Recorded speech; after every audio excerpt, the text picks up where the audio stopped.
সিজদার রাতও ভোর হয়, নেশার রাতও ভোর।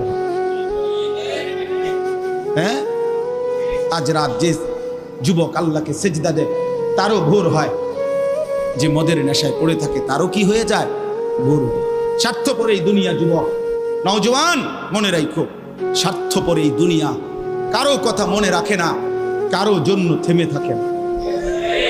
আমি এই পরশুদিন দেখছি, গতকালকের আগের দিন সকাল 6:30 বাজে আমি আমার বাজারে, ময়নামতি সাবের বাজার, ওইখানে দেখছি একটা হাইয়েস্ট গাড়ি একটা ট্রাকের মুখোমুখি হইয়া, হাইয়েস্ট গাড়িটার ড্রাইভারটা জাগাত তারে বাইরে করছে টাইম না হেসরাইয়া, কিছুক্ষণের মধ্যে লোকটা মারা গেছে। আমি একটা জিনিস খেয়াল করছি, অনেকক্ষণ তাকাইয়া আমার সাথে ড্রাইভারের আমি বললাম, কি স্বার্থপর এই দুনিয়া, একটা গাড়ি কেউ তার জন্য থামলো না, কারো হাতে সময় নাই।